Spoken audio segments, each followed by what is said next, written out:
comprendre la gestion des stocks dans le programme Ciel Gestion Commerciale, vous devez prendre conscience du paramétrage. En effet, on est en gestion des stocks dans une société dans ce programme dès lors que l'on a autorisé dans liste famille, article, pour chacune de vos familles. Donc, si je double-clique et que j'ouvre une famille, je vais dans l'onglet stock et vous voyez que gestion des stocks est cochée.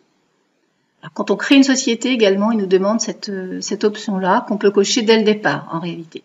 Donc lorsque gestion des stocks est cochée dans les familles articles, ça veut donc dire que dans les articles en eux-mêmes, donc je vais aller dans liste articles, si j'ouvre un article au hasard, donc par un double clic sur la ligne, je constate bien que gestion de stock, vous voyez ici, alors il est grisé, mais ici est bien coché. Donc quand gestion des stocks est cochée, cela veut tout simplement dire que l'on demande au logiciel de calculer les entrées et sorties des stocks par le biais des pièces commerciales qui ont pu être réalisées.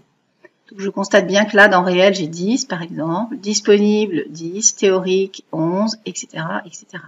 Donc, les stocks sont disponibles et visibles surtout dans la fiche article, dans la mire information stock. Lorsque l'option gestion des stocks est cochée, cela permet donc de gérer deux grands types de stocks. Les stocks mini-maxi, donc premier type de stock, et les stocks théoriques disponibles et réels. Il faut réellement faire la différence entre les deux, puisque les deux premiers sont plus dans le suivi de stock. Ils vous permettront, dans le premier cas du stock minimum, d'obtenir un état de réapprovisionnement et pour le stock maximum, un état de surstockage. L'idée, c'est que ces stocks-ci sont modifiables par l'utilisateur dans la fiche article à tout moment. Ce qui n'est pas le cas des trois autres qui, eux, seront modifiables grâce aux pièces commerciales que vous aurez créées. Seul le stock réel pourra être, à la création de l'article, adapté comme on le désire. La suite des pièces commerciales a une logique, donc du devis jusqu'à la facture. Lorsque vous faites un devis, aucun stock n'est mis à jour.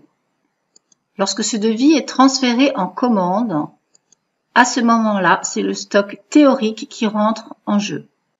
La commande peut donc également être transférée en bon de livraison. Tant que le bon de livraison n'est pas validé, alors c'est le stock disponible qui se met à jour. Dès que le bon de livraison est validé, c'est le stock réel qui sera, lui, pris en compte. Pour faire le transfert en facture, le bon de livraison doit être validé et la facture doit être également validée si vous avez besoin d'effectuer un avoir. On constate bien, à partir de ce schéma et son jeu de couleurs, que les trois dernières pièces commerciales influent sur le stock réel, donc en rouge. Et c'est surtout que vous devez valider vos pièces commerciales si vous voulez que le stock réel soit à jour. Une commande ne se valide jamais en réalité. Une commande se solde quand son bon de livraison est validé.